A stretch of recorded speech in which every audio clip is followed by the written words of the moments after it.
दोस्तों, BSc first year number theory में हम आगे देखेंगे GCD greatest common divisor. GCD होने के लिए 3 कंडीशन अपन को चाहिए। इसमें नॉर्मली 3 कंडीशन होती है दोस्तों।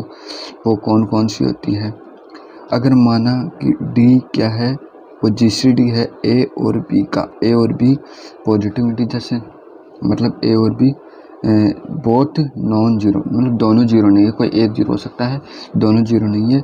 तो ए और बी का जीसीडी डी है। तो इस डी पर क्या कंडीशन होगी? D always greater than zero, पहली कंडीशन ये होगी। दूसरी होगी दोस्तों, अगर डी ए को भी डिवाइड करेगा और डी बी को भी डिवाइड करेगा। जो जीसीडी होता है वो दोनों नंबर्स को डिवाइड करता है। और तीसरी कंडीशन होगी कि डी सबसे बड़ा, मतलब ग्रेटेस्ट होता है।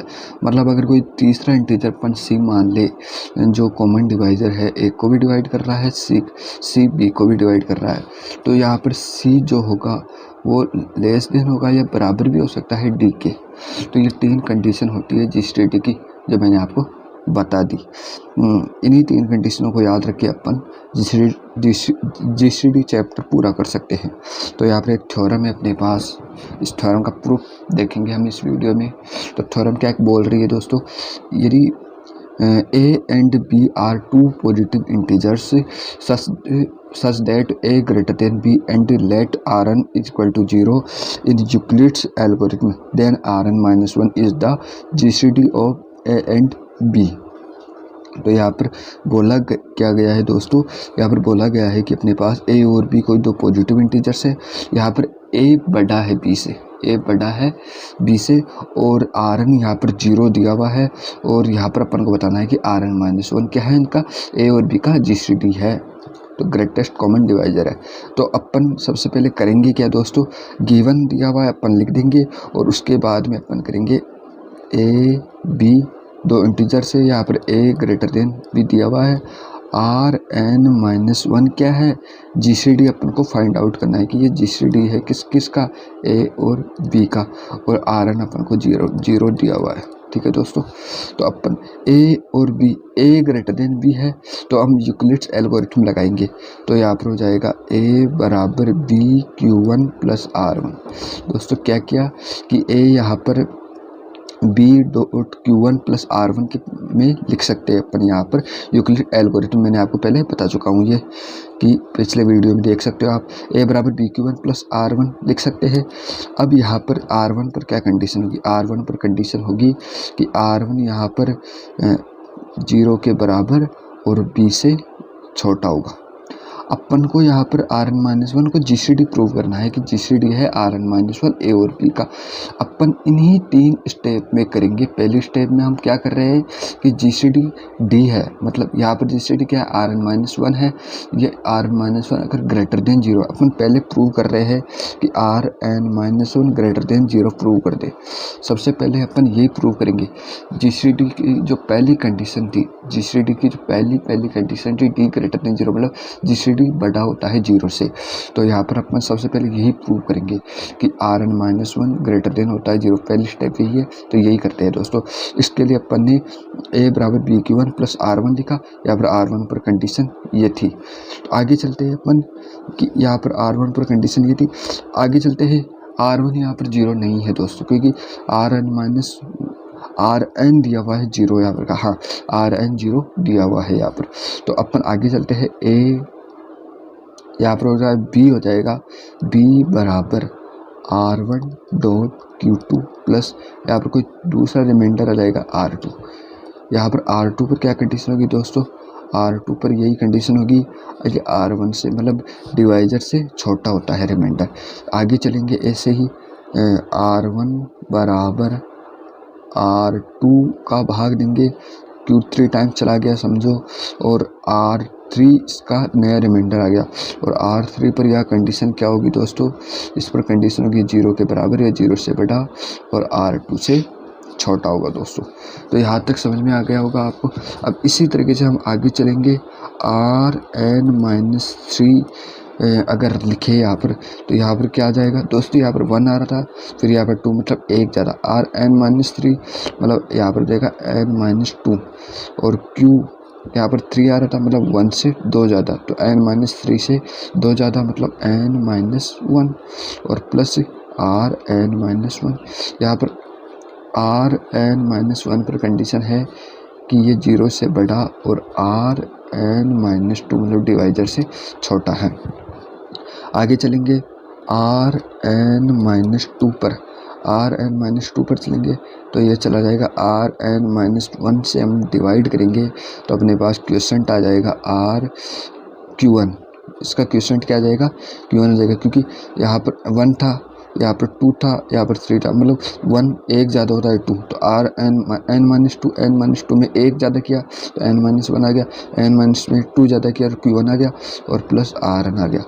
यहाँ पर Rn पर कंडीशन क्या होगी दोस्तों, ये Rn-1 से छोटा और 0 से बड़ा होगा, लेकिन हम लोगों को क्वेश्चन में दिया हुआ है कि Rn 0 है, यहाँ पर Rn 0 है, तो मतलब यहाँ पर Rn 0 है, तो इसका मतलब साफ साफ है कि Rn-1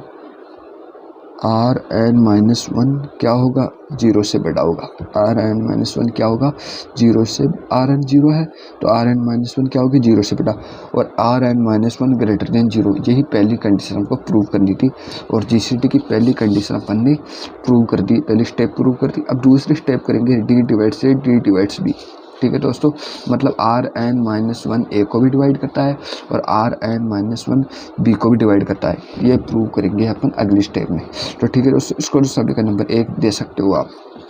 आगे प्रूव करेंगे कि यह एक पॉजिटिव इंटीजर्स है, कि Rn-1 एक पॉजिटिव इंटीजर्स हो गया यहाँ पर, तो और अगले स्टेप में हम प्रूव करेंगे कि Rn-1 a को भी डिवाइड करता है, Rn-1 b को भी डिवाइड करता है। इन दोनों कंडीशन को सेटिस्फाई करता है तो अपने पास दूसरी कंडीशन भी ट्रू हो जाएगी दोस्तों। चलो करते हैं कैसे होगा ये।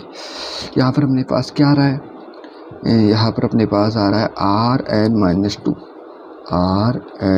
Rn-2 बराबर Rn-1 इंटू Q1, और Rn तो 0 है ही दोस्तों, यहाँ से लिखा हूँ मैं Rn-2 Rn-1 Q1 और Rn 0 है। यहाँ से साफ साफ पता लग रहा है कि दोस्तों Rn-1 जो है वो डिवाइड करता है Rn-2 को, Rn-1 डिवाइड करता है Rn-2 को, इसको समीकरण नंबर 2 लिख सकते हैं।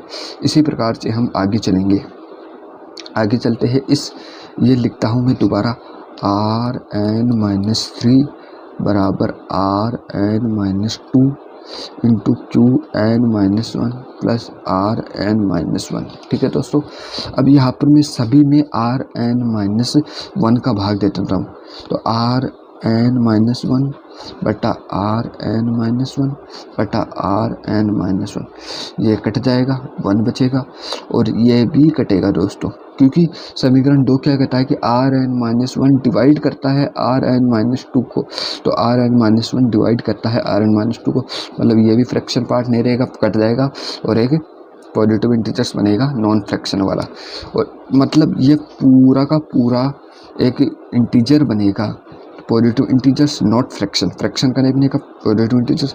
तो ये कंडीशन में अपने पास ये सिद्ध हो रही है कि Rn-1 जो डिवाइड करता है Rn-3 को, यहाँ से क्या लग रहा है कि ये भी डिवाइड करेगा, पक्का ना पक्का करेगा, क्योंकि ये दोनों क्या है पॉजिटिव इंटीजर्स, मतलब कट गए पूरे, ये एक आ गया, ये भी कट गया, तो मतलब ये भी कटेगा, तो Rn-1 भी डिवाइड करता है Rn-3 को।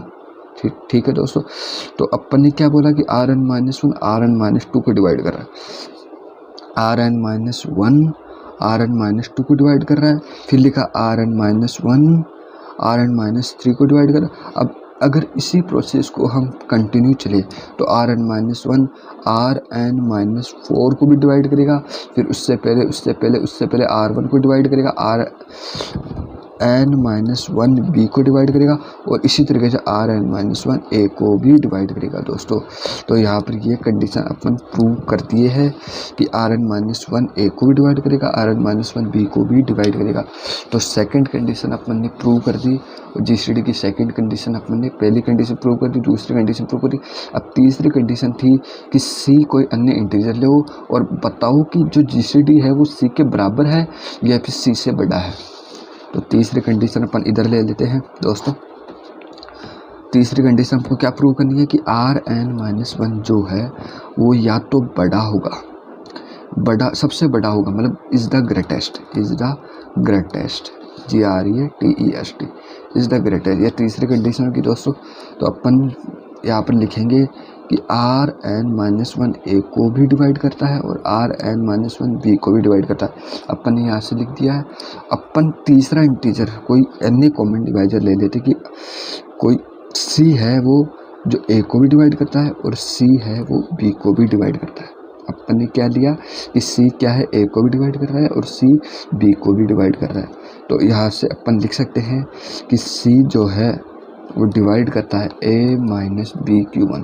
कैसे लिखा दोस्तों, क्योंकि A-BQ1 लिखा यहाँ पर, तो यहाँ से क्या आ रहा है कि C का भाग A में भी चला जाएगा, B में भी चला जाएगा, मतलब कि C जो है वो A-BQ1 को डिवाइड करता है। तो ये कंडीशन सही है। और A-BQ1 को यहाँ से मैं क्या लिख सकता हूँ, A-BQ1 को मैं यहाँ से R1 लिख सकता हूँ। तो यहाँ पर मैं लिखूँगा C डिवाइड्स करता है R1। C अगर R1 को डिवाइड्स करता है, C R1 को डिवाइड करता है, अपने पास ये कंडीशन आ गई।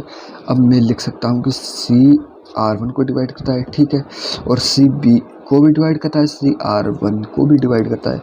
तो C R1 C B minus R1 into Q2 को डिवाइड, Q2 यहाँ पर मल्टीपल है दोस्तों, Q2 कुछ भी हो सकता है। B माइनस मतलब C B को डिवाइड कर रहा है, C R1 को डिवाइड कर रहा है, तो C जो है वो B minus R1 into Q2 को भी डिवाइड करेगा दोस्तों। और B minus R1 into Q2 को मैं यहाँ पर R2 लिख सकता हूँ दोस्तों यहाँ से। तो C डिवाइड करेगा R2, C R1 को भी डिवाइड कर रहा है, C R2 को भी डिवाइड कर रहा है दोस्तों। C R1 को डिवाइड किया, R2 को, और इस कंडीशन को आगे अपन इस प्रोसेस को आगे ले चलेंगे, ऐसे चलते चलते जाएंगे। तो C R3 को भी डिवाइड करेगा, C R4 को भी करेगा, ऐसे करते करते C Rn-1 को भी डिवाइड करेगा, C डिवाइड करेगा Rn-1 को भी डिवाइड करेगा। तो इसका मतलब यह है कि C Rn-1 को डिवाइड करा, मतलब C या तो Rn-1 के बराबर होगा या इससे छोटा होगा दोस्तों। समझ में आ गया। और इसका मतलब Rn-1 सबसे बड़ा ग्रेटेस्ट कॉमन डिवाइजर है, दोस्तों। तो इस तरीके से ये थ्योरम अपने पास प्रूव हो गई दोस्तों। आई होप ये थ्योरम समझ में आ गई होगी आपको। अगली थ्योरम पर चलते हैं। अगली थ्योरम में अपने पास if A and B are any two integers with at least one of them non-zero, then GCD of A, B exists and unique। तो यहाँ पर अपन को वही सिद्ध करना है जो पहले किया है कि A और B कोई दो पॉजिटिव इंटीजर्स है, उनमें से एक जीरो हो सकता है, एक जीरो हो सकता है और एक जीरो नहीं है, मतलब दोनों जीरो नहीं हो सकते, एक हो सकता है दूसरा नहीं हो सकता, ठीक है।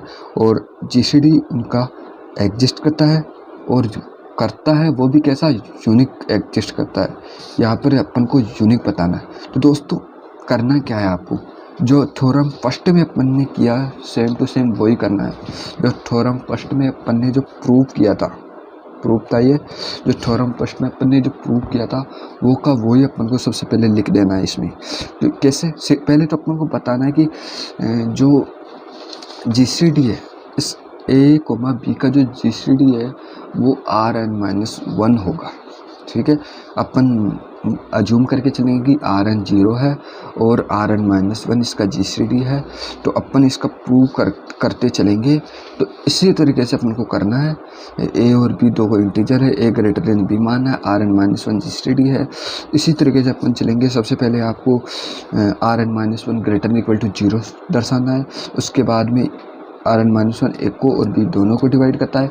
उसके बाद में Rn-1 सबसे बड़ा है, ये सिद्ध करना है।